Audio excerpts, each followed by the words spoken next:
পুরী আপনারা অনেকেই গেছেন, আবার অনেকে যাওয়ার জন্য প্ল্যান করছেন। কিন্তু আপনারা কি জানেন, পুরী থেকে কিছু দূরত্বের ব্যবধানে আজকের পুরীর ইতিহাস লুকিয়ে রয়েছে। এই ব্যাপারে হয়তো আপনারা অনেকে জানেন, আবার অনেকের কাছে অজানা। আজকে আমি আপনাদের দেখাবো ওড়িশার নয়াগড় জেলার এবং পুরী জেলার সবথেকে প্রাচীন মন্দির, এই নীলমাধব মন্দির। বর্তমান সময়ে কীর্তনীয়দের মুখে মুখে শুনতে পাবেন এই নীলমাধব মন্দিরের কথা।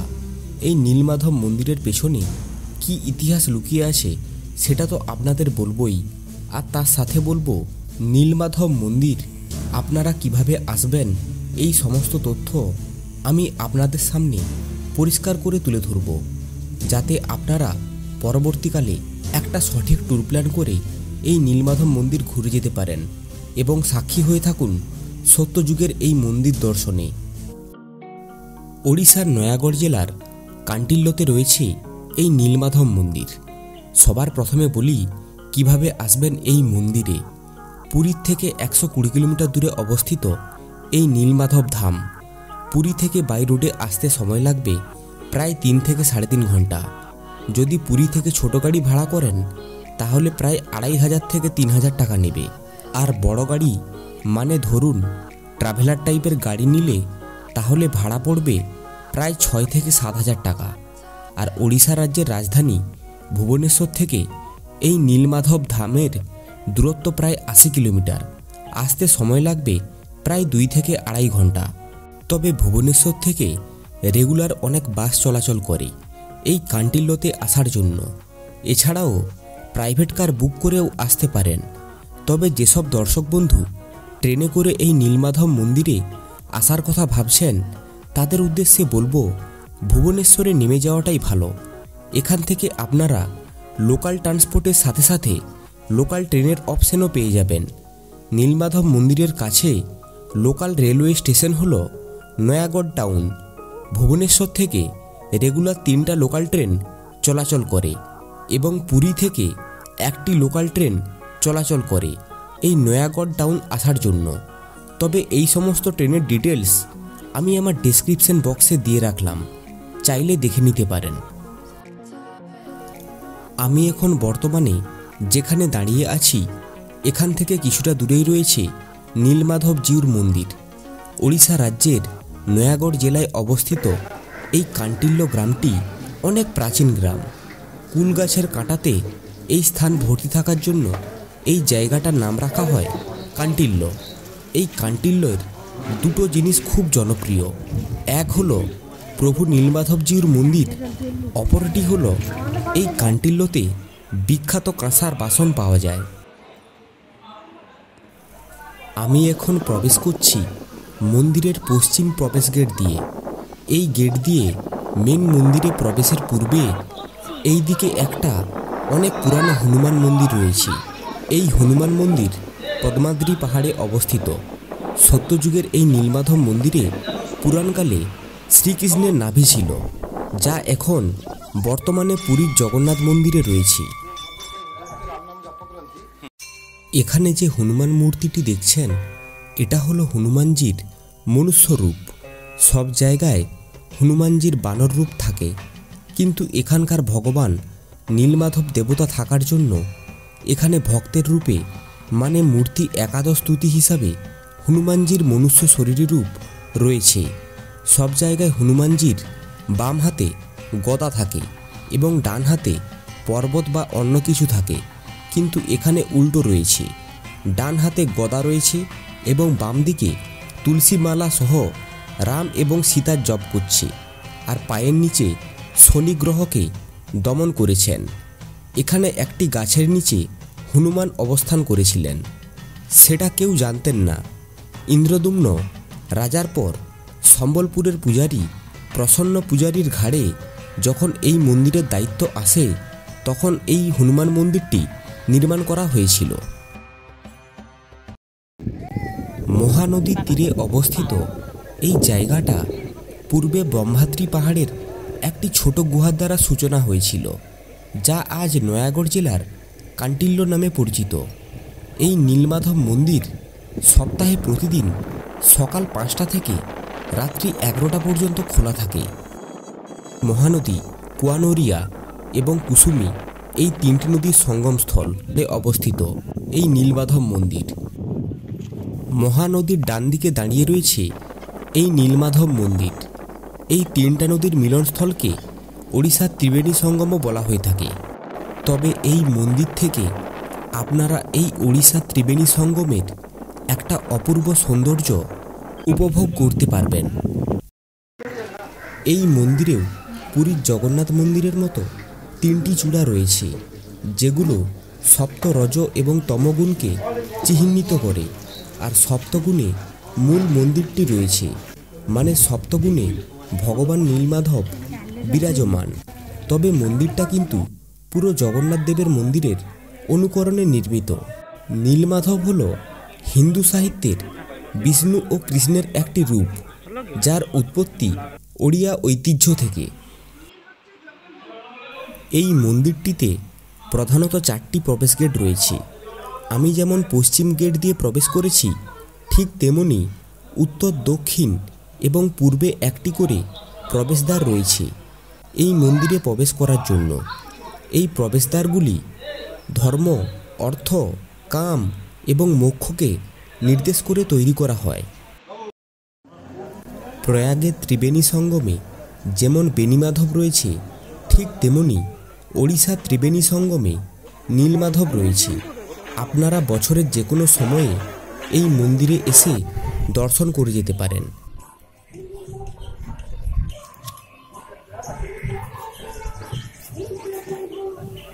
এটা হলো সূর্য মন্দির। কথিত আছে এই মন্দিরে প্রথমে সূর্য মন্দিরের পূজা করা হয়, তারপর ভগবান নীলমাধব জিউর পূজা হয়ে থাকে।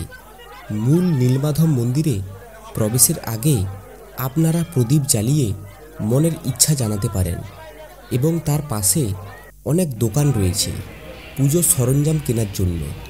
আপনারা যদি পুজো দিতে ইচ্ছুক হয়ে থাকেন, তাহলে এখান থেকে পুজোর সরঞ্জাম কিনে নিতে পারেন।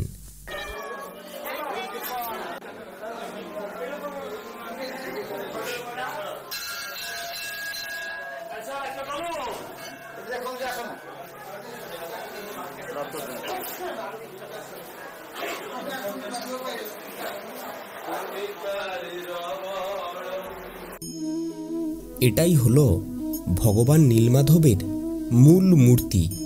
পুরাণ মতে নীলমাধব মূর্তিটি নীলকান্ত মণিরূপে পূজিত হয়, যা নীলমাধব নামে পরিচিতি লাভ করে। পুরাণ মতে বহু বছর আগে ভগবান বিষ্ণু নীলমাধব রূপে পূজা করতেন সবর রাজা বিশ্ববসু। এরপর ভগবান নীলমাধব পুরীর শ্রীমন্দিরে দারুমূর্তি রূপে আবির্ভূত হয়। তাই এই স্থানটিকে জগন্নাথ দেবের উৎপত্তি স্থান হিসেবে মানা হয় এবং এই মন্দিরটিকে সত্যযুগের জগন্নাথ মন্দির হিসেবে বলা হয়ে থাকে। মূল মন্দিরে নীলমাধব জিউর মূর্তির ঠিক সামনে নমস্কার ভঙ্গিতে একটি ইউনিক হনুমানজির মূর্তিও দেখতে পাবেন।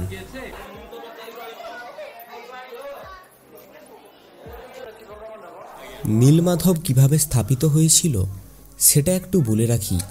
শ্রীকৃষ্ণ যখন সর্প আঘাতে দেহ রাখেন, এই খবর পেয়ে পাণ্ডবরা ছুটে আসেন দ্বারকাতে। চন্দন কাঠ এবং ঘি দিয়ে সৎ কাজ করার চেষ্টা করেন, কিন্তু চিতার আগুন ভগবান শ্রীকৃষ্ণের দেহকে কোনোভাবেই স্পর্শ করতে পারেনি। সবাই বিচার করেন এবং সিদ্ধান্ত নেন যে ভগবানের দেহকে সমুদ্রে ভাসিয়ে দেওয়া হবে। আশ্চর্যজনকভাবে ভগবানের দেহটি নিমকাঠে পরিণত হয় এবং শ্রীকৃষ্ণের নাভিটি নীলকান্ত মণিরূপে পরিচিত হন। অলৌকিকভাবে নিমকাঠ এবং নীলকান্ত মণিটি পুরীতে এসে পৌঁছায়। ভগবান শ্রীকৃষ্ণের এক পরম ভক্ত বিশ্ববসু স্বপ্নাদেশে ভগবান শ্রীকৃষ্ণের দেহটি অর্থাৎ নিমকাঠটি ও নীলকান্ত মণিটি দেখতে পান এবং দেহটি দৈববাণী অনুসারে ভগবান বলেন যে এই নিমকাঠটি ও নীলকান্ত মণিটি ঘরে নিয়ে যেতে। তখন থেকে তিনি নীলমাধব নামে পূজিত হয়ে আসছে।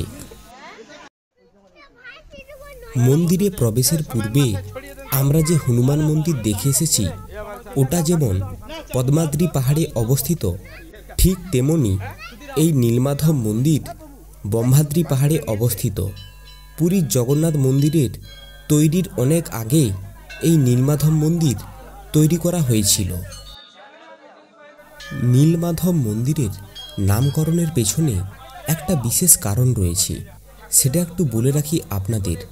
নীলমাধব কথাটির অর্থ হলো নীল মানে জগন্নাথ, মা মানে সুভদ্রা এবং ধব মানে বলভদ্র। নীলমাধব মন্দির এবং পুরীর জগন্নাথ মন্দিরের রূপ ও আকৃতি অনেকটাই এক। পুরাণকালে এই নীলমাধবে ভগবান শ্রীকৃষ্ণের নাভি ছিল। এই নীলমাধব মন্দিরকে সত্যযুগের জগন্নাথ মন্দিরও বলা যেতে পারে। এটা হলো এই মন্দিরের পূর্ব প্রবেশদ্বার, মানে এই প্রবেশদ্বার ধর্মকে নির্দেশ করে। আর এটাই হলো এই মন্দিরের মেন প্রবেশদ্বার। মন্দিরে 4টি প্রবেশদ্বার থাকা সত্ত্বেও এই প্রবেশদ্বারকে মেন প্রবেশদ্বার বলার পেছনে একটা বিশেষ কারণ রয়েছে। সেটা হলো ভগবান বিষ্ণুর মন্দিরে আসার অর্থ হলো ধর্মের রাস্তা দিয়ে আসা উচিত। এই জন্যই এই পূর্ব প্রবেশদ্বার হলো মন্দিরের মূল প্রবেশদ্বার। যেসব দর্শনার্থী ধর্মের জন্য বা ধর্মের ভাবনা নিয়ে মন্দিরে আসেন তারা এই দরজা দিয়ে আসে। পুরীর জগন্নাথ দেবের পূর্ব প্রবেশদ্বারের সামনে যেমন অরুণস্তম্ভ, পতিতপাবন, কাশী বিশ্বনাথ এবং স্নান দেবী রয়েছে, ঠিক তেমনি এই মন্দিরেও পূর্ব প্রবেশদ্বারের সামনে অরুণস্তম্ভ, পতিতপাবন, কাশী বিশ্বনাথ এবং স্নান দেবী রয়েছে।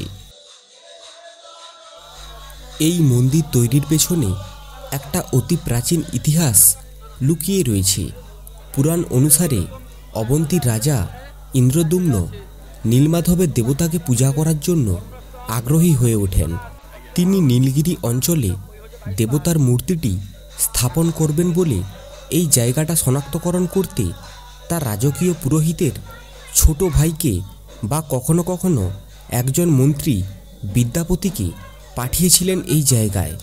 আঞ্চলিক লোককাহিনী বলে যে পুরোহিতকে সভার জনগণের প্রধান বিশ্ব বসু স্বাগত জানিয়েছিলেন। সর্দারের বাড়িতে থাকার সময় বিশ্ব বসুর কন্যা ললিতা তার প্রেমে পড়েন। সর্দারের অনুরোধে বিদ্যাপতি তাকে বিয়ে করেন। তিনি লক্ষ্য করলেন যে সর্দার রোজ সন্ধ্যায় বাড়ি থেকে বের হয় এবং পরের দিন দুপুরে ফিরে আসে। তার অনুরোধে ললিতা তাকে প্রকাশ করেন যে এটি তার পিতা নীলমাধবের মন্দিরে ভ্রমণ ছিল, যার অবস্থান সম্প্রদায়ের মধ্যে গোপন রাখা হয়েছিল। বিদ্যাপতি তার স্ত্রীকে রাজি করিয়ে বিশ্ব বসুকে দেবতার মূর্তি দেখানোর জন্য তাকে সঙ্গে নিয়ে যেতে বলেন। সর্দার বিদ্যাপতিকে সঙ্গে নিতে রাজি হন, কিন্তু একটা শর্ত ছিল যে যাত্রার সময় তাকে চোখ বেঁধে রাখা হবে যাতে মন্দিরের অবস্থানটি অপ্রকাশিত থাকে। ললিতা তার স্বামীকে একটি পরিকল্পনা তৈরি করতে সাহায্য করেছিলেন। বিদ্যাপতি তার সাথে একটি সরিষার বীজ নিয়ে এসেছিলেন। নীলমাধবের গভীর নীলচিত্রের সাক্ষী রেখে একটি গুহায় উপস্থিত মন্দিরের পথে সেগুলো ছড়িয়ে দিয়েছিলেন। অবন্তীর কাছে ফিরে এসে তিনি ইন্দ্রদ্যুম্নকে তার মন্দির আবিষ্কারের কথা জানান। কয়েক মাস পরে সরিষার বীজগুলো অনুসরণ করে যা গাছে অঙ্কুরিত হয়েছিল, রাজা এবং তার কর্মচারী মন্দিরে যাত্রা করেছিলেন। চিত্রটি শনাক্তকরণ করতে অক্ষম হন। তিনি দিন ও রাত এক করে বিষ্ণুর কাছে প্রার্থনা করার পরে তারা স্বর্গ থেকে দেবতার বজ্রধ্বনি শুনেছিলেন। তাদের পরিকল্পনার জন্য তাদের তিরস্কার করেছিল এবং তাদের সর্বব্যাপিতার কথা জানিয়েছিল। তিনি ঘোষণা করেছিলেন যে তিনি সমুদ্রের ধারে ভাসমান কাঠের মূর্তি হিসেবে প্রকাশ করবেন।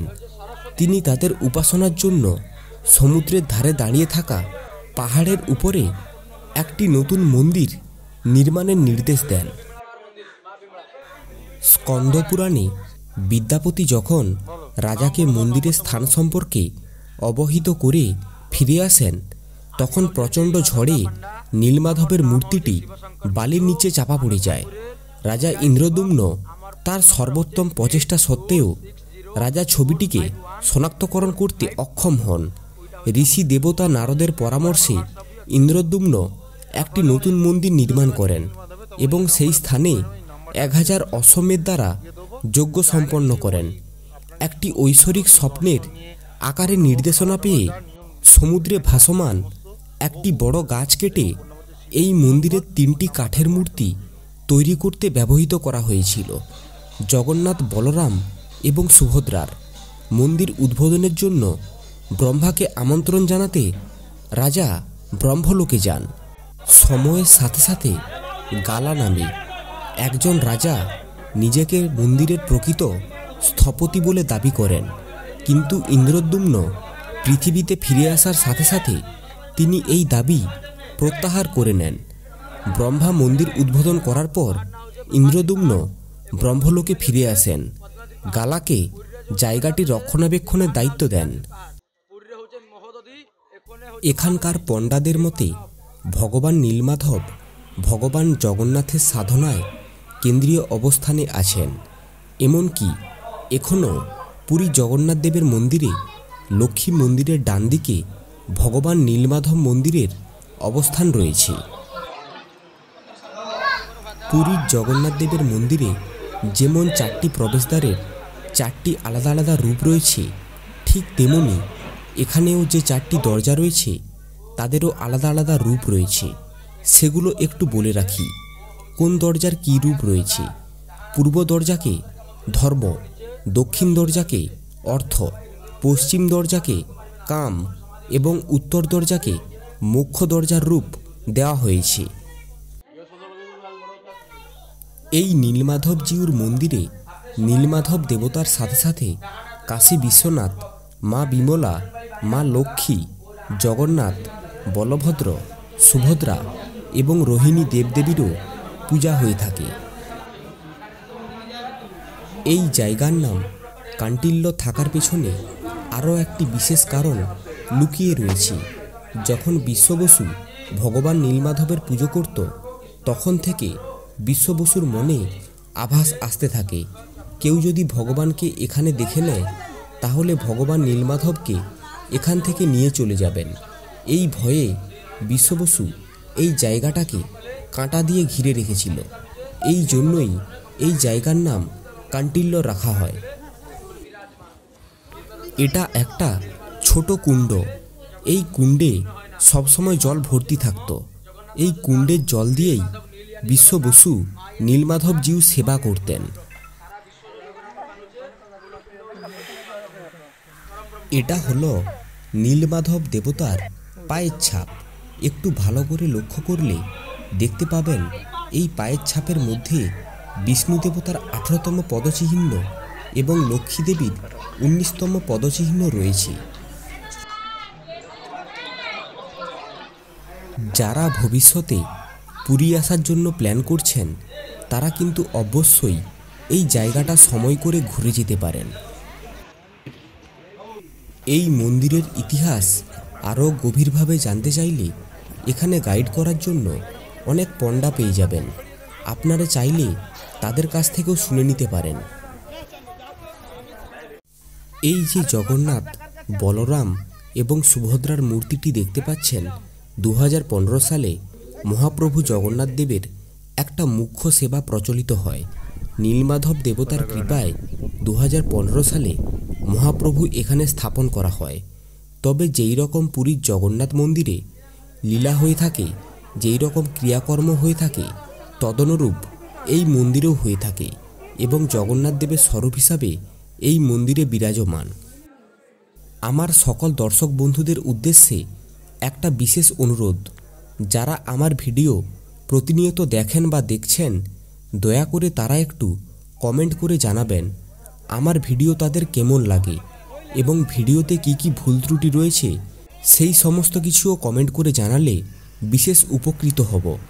আপনাদের এই মতামতের উপর ভিত্তি করে আমি আমার ভিডিওটা আরও ভালো করে তোলার চেষ্টা করব।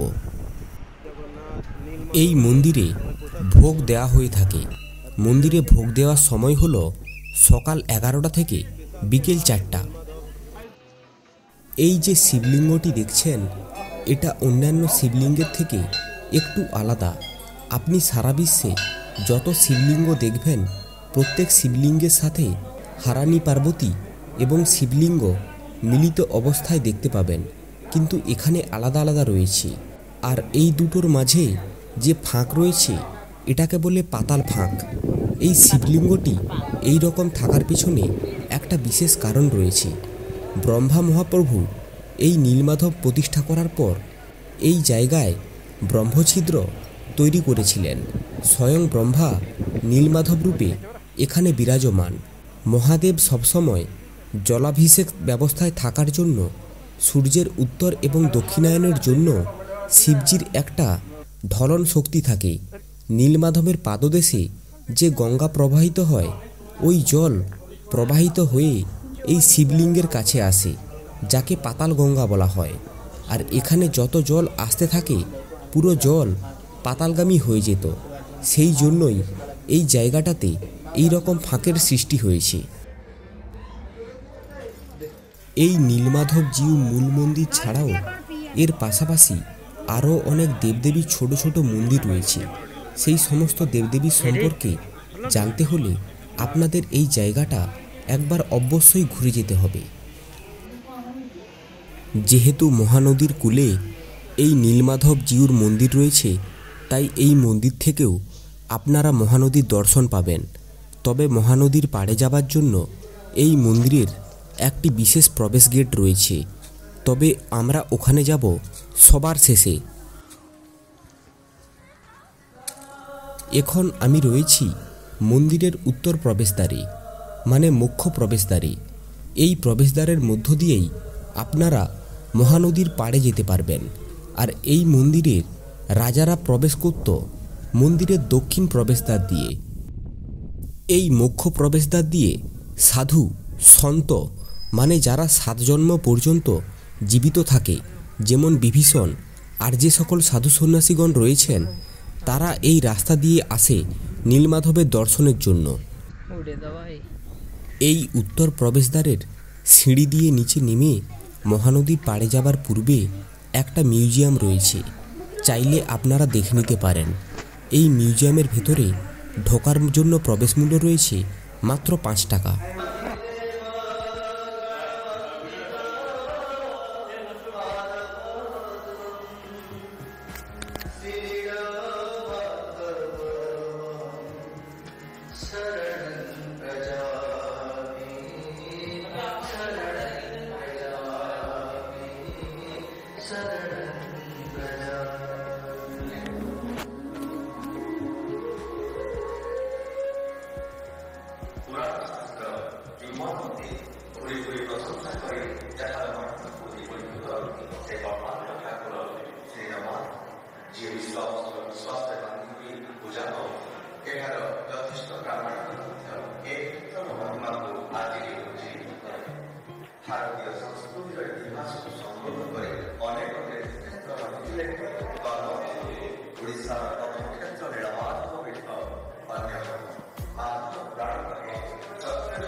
এখন আমি রয়েছি মহানদীর পাড়ে। এখানেই মহানদী কুয়ানরিয়া এবং কুসুমী এই 3টি নদীর সঙ্গমস্থল। আর এই জায়গাটাকেই ওড়িশার ত্রিবেণী সঙ্গম বলা হয়ে থাকে। এই নদীতে কিন্তু বোটিংয়েরও ব্যবস্থা রয়েছে, চাইলে আপনারা বোটিং করতে পারেন। অনেকে স্নান করছে, এখানে আপনারা স্নানও করতে পারেন। এই জায়গাটাতে কিন্তু দারুণ একটা ভিউ আসছে। মোটামুটি পুরো মন্দির চত্বর ঘুরতে আপনাদের 1 ঘন্টার মতো সময় লাগবে। আপনারা চাইলে এই জায়গাটা একদিনেই ঘুরে যেতে পারেন। তবে আমি মনে করি, মনে কোনো সংকোচ বোধ না রেখেই এই নীলমাধব মন্দির ঘুরে যান এবং সাক্ষী হয়ে থাকুন সত্যযুগের এই মন্দির দর্শনে। যারা আমার সাথে সোশ্যাল মিডিয়াতে অ্যাড হতে চান, তাদের জন্য আমি আমার ডেসক্রিপশন বক্সে ফেসবুক এবং ইনস্টাগ্রামের লিংক দিয়ে রাখলাম। চাইলে তারা প্রয়োজনে কোনো কিছু জানার থাকলে আমার সাথে কথাও বলতে পারেন। আজ তবে ভিডিওটা এখানেই শেষ করি। ভিডিওটা যদি ভালো লেগে থাকে তাহলে লাইক, কমেন্ট, শেয়ার করতে ভুলবেন না কিন্তু। আর চ্যানেলে নতুন হলে এই রকম সব ভিডিও পেতে চ্যানেলটা সাবস্ক্রাইব করতে ভুলবেন না কিন্তু। ভালো থাকবেন, সুস্থ থাকবেন। আবারও হাজির হব নতুন ভিডিও, নতুন জার্নির সাথে।